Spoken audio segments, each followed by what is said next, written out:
Mamie met le turbo. Donc c'est l'histoire que je vais vous raconter dans cette vidéo. Toujours aussi original, mamie, avait dit maman. Et papa avait hoché la tête tout en levant les yeux au ciel. Aujourd'hui, c'est le grand jour. De sa fenêtre, Antoine guette la voiture de mamie qui devrait arriver d'une minute à l'autre. Au fond, il ne sait pas trop lui-même s'il a envie de partir avec elle ou pas. D'un côté, il est content de la revoir après tout ce temps, mais d'un autre, il a peur de s'ennuyer comme un rat mort, tout seul avec sa grand-mère. Enfin, bon, il n'avait rien prévu d'autre de toute manière pour ce week-end de la Pentecôte. Ça y est, une voiture vient de s'arrêter dans la rue. Mais quelle voiture! Une bagnole de rêve! Ce n'est sûrement pas mamie. C'est un magnifique cabriolet blanc, avec des sièges en cuir rouge et de grosses ailes arrondies. Un vrai bijou de collectionneur. Mais Antoine écarquille les yeux. On dirait mamie assise au volant. Oui, c'est bien elle, avec un chapeau sur la tête autour duquel elle a noué un grand foulard de soie, pour qu'il ne s'envole pas. Et là, Antoine dévale les escaliers. Bonjour mes chéris, lance mamie. Elle embrasse tout le monde et glisse un paquet dans les mains de maman. Tenez, voilà pour vous, au cas où vous trouveriez le temps lançant votre fiston. C'est un puzzle de 1500 pièces. Découvrez l'Europe. Ah, merci, se contente de dire maman, un peu perplexe. J'ai mis une croix là où j'habite, ajoute mamie. Puis elle attrape le sac d'Antoine et lui fait un clin d'œil. On y va, jeune homme. Tu as pris ta brosse à dents? Demande maman. Et n'oublie pas tes vitamines. Ne t'en fais pas, j'ai ce qu'il faut, répond mamie en désignant le panier de pommes qui trône sur le siège arrière. Antoine rit sous cape en s'installant à côté d'elle. Mamie claque la portière. À dimanche, vous deux. Soyez prudents, conseille papa. Surtout, ne roule pas trop vite. Mais mamie démarre en trombe. Où est-ce qu'on va demande Antoine. Aucune idée, répond mamie. On verra bien. On va se balader un peu dans la région et on s'arrêtera là où ça nous plaira. Mamie et Antoine prennent les petites routes de campagne. L'autoroute, j'ai horreur de ça, explique mamie. Les gens y roulent tous comme des fous. Et en plus, on ne voit rien. Ici, en revanche, on est les rois. Tout en parlant, elle caresse doucement le volant recouvert de cuir, comme si sa vieille voiture comprenait chacun de ses mots. Belle mécanique, pas vrai? Qu'est-ce que tu en dis? On n'en fait plus des comme ça. Mamie sourit. C'est une V8. Elle date de 1956. Comme ton père. 120 chevaux. 170 km par heure, en pointe à 4800 tours par minute. Direction à crémaillère. Double essieu, coudé à ressort hélicoïdaux. Suspension hydropneumatique. Freinage hydraulique. Waouh, génial, s'exclame Antoine. Cela fait bien une demi-heure maintenant que le bolide de mamie roule derrière un tracteur. Pourquoi tu ne doubles pas demande Antoine, qui commence à s'impatienter. On a tout notre temps, répond mamie. Puis elle tourne à droite et prend un chemin de terre.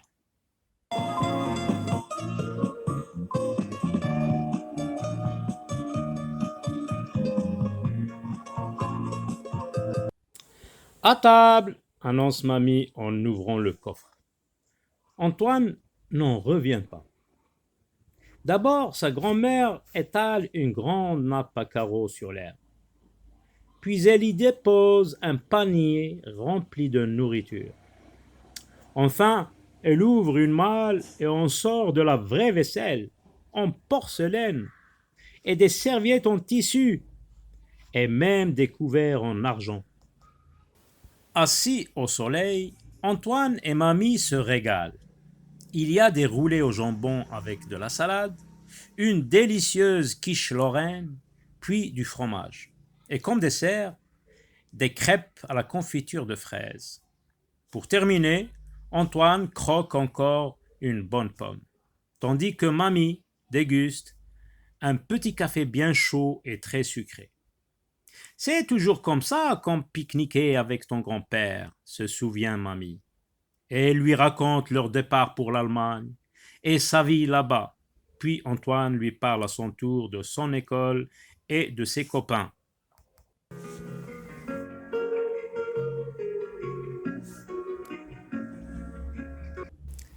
Bien plus tard, ils rangent leurs affaires et reprennent la route. On va chercher un hôtel pour cette nuit, propose mamie. Mais au même instant, on entend un grand bruit sous le capot. Et peu après, la voiture s'immobilise. Pas de panique, dit mamie, c'est sûrement encore la courroie. Elle ouvre la boîte à gants et en sort une paire de vieux collants froissés. Un nœud avec ça, le tour est joué.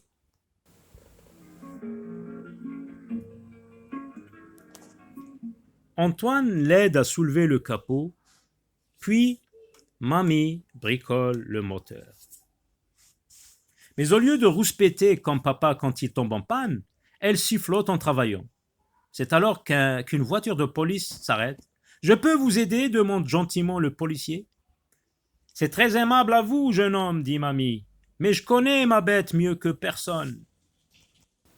Une demi-heure plus tard, mamie et Antoine arrivent dans un petit village et s'arrêtent devant l'hôtel au Pélican d'argent.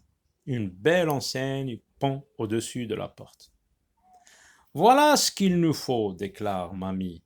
Aussitôt, elle réserve 2 chambres, une pour Antoine et une autre pour elle. Le soir, mamie étudie longuement le menu, mais elle ne trouve rien à son goût. L'air contrarié, elle secoue finalement la tête et dit « En fait, je n'ai pas vraiment faim. Antoine non plus n'a pas faim. Il a tellement bien mangé à midi. » Alors il décide d'aller se coucher sans dîner.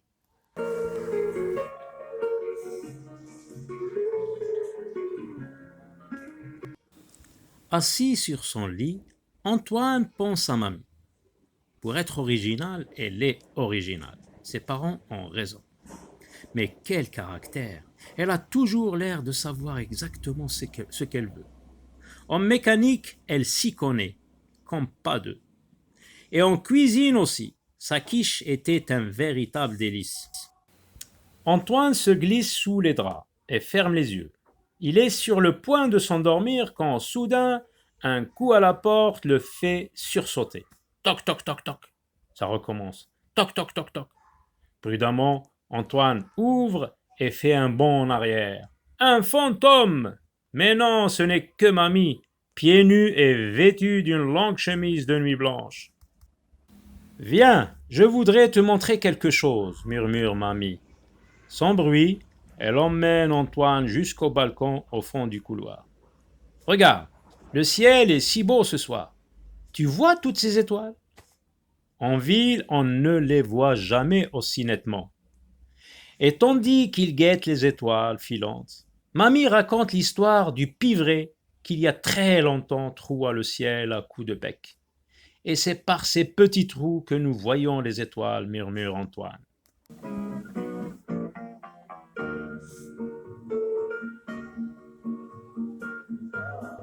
Le lendemain matin, ils partent de bonne heure, avant le petit déjeuner.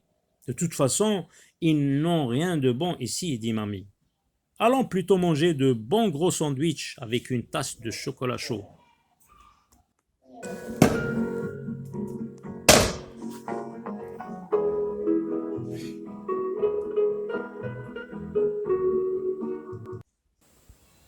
À midi, mamie improvise un nouveau pique-nique au bord d'un lac cette fois. Où est-ce qu'on ira après? Demande Antoine. Et si on restait là, suggère mamie, on pourrait faire comme si on était au bord de la mer et construire un château de sable. Mamie enlève ses chaussures et ses chaussettes et met les pieds dans l'eau. Un peu froide, mais ça fait du bien, tu devrais essayer. Aussitôt, Antoine remonte les jambes de son pantalon et imite sa grand-mère. Puis à deux, ils construisent un fabuleux château de sable, avec 4 tours et un passage souterrain qui aboutit directement dans l'eau. Un peu plus tard, ils s'allongent tous les deux sur la belle nappe à carreaux et regardent les nuages filer dans le ciel. Et le temps passe sans qu'ils s'en aperçoivent. Lorsqu'ils se redressent enfin, la journée touche à sa fin. Déjà, on n'a presque rien fait aujourd'hui, s'étonne Antoine.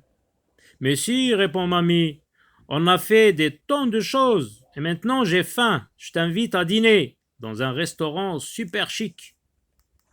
La ville n'est qu'à quelques kilomètres de là. Au premier croisement, ils aperçoivent un vieux monsieur qui n'ose pas traverser la route, bien que le feu soit vert pour les piétons. Sans hésiter, mamie descend de voiture et va l'aider. Entre-temps, le feu est bien sûr repassé au vert pour les voitures et derrière eux. Il y a soudain un grand concert de klaxons. Antoine devient rouge comme une tomate, mais mamie lui donne un coup de coude. Tu n'as pas à être gêné comme ça, tu sais. Mets-toi à la place de ce monsieur. 10 minutes plus tard, les voilà assis dans le meilleur restaurant de la ville. Il y a des bougies sur les tables et de la musique douce. Malheureusement, le serveur les a installés juste à côté des toilettes. Excusez-moi, l'interpelle mamie. Pourriez-vous nous donner une autre table, s'il vous plaît? Je suis navré, répond le garçon. C'est impossible. Pourquoi donc? Il y a plusieurs tables libres de l'autre côté de la salle. Peut-être, madame, mais c'est moi qui place les gens, dit sèchement le serveur en tournant les talons. Je crois qu'on n'est pas bien assez habillé pour eux, murmure mamie à Antoine. Lorsque l'homme vient leur apporter les salades, elle lui lance. J'aimerais voir le maître d'hôtel immédiatement. Mais celui-ci n'est guère plus aimable.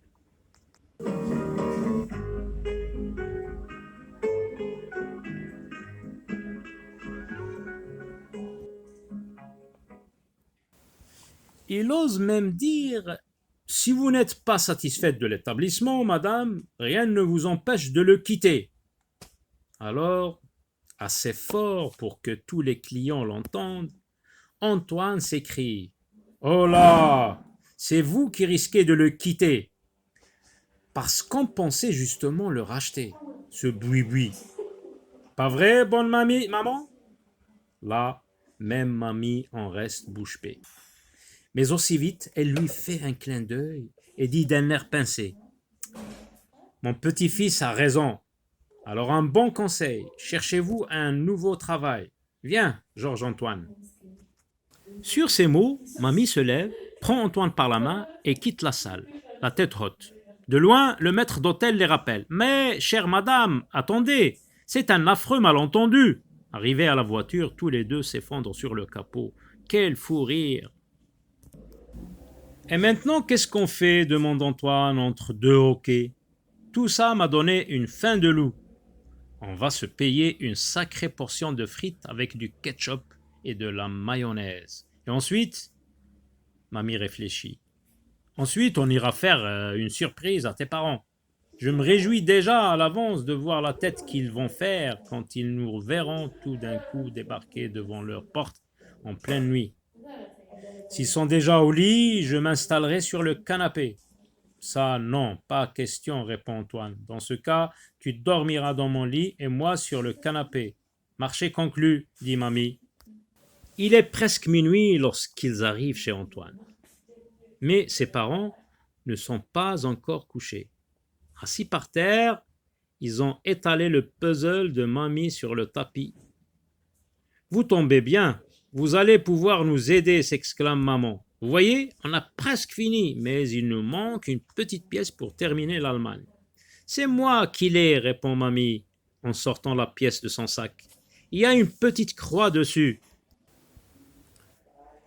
Papa place le dernier morceau. L'Allemagne, finalement, ce n'est vraiment pas le bout du monde, dit maman. On pourrait peut-être faire un petit tour par là pendant les vacances cet été. Oui, là, très exactement, précise papa. Du doigt, il désigne la pièce marquée d'une petite croix. Enfin, seulement si tu es d'accord, bien entendu. Mais avant que mamie n'ait eu le temps de répondre, Antoine lui saute au cou et lui murmure à l'oreille: Oh oui, et on les emmènera dans le meilleur resto de la ville pour y manger. Un super pique-nique que tu auras préparé toi-même. D'accord? Mamie éclate de rire. Évidemment. Et si ça ne plaît pas au patron, on rachètera toute la baraque. Antoine et Mamie se mettent à tourbillonner comme des fous dans le salon. En les voyant, papa et maman ne peuvent pas s'empêcher de rire. Vraiment, ils font la paire, ces deux-là, dit papa. Et comment?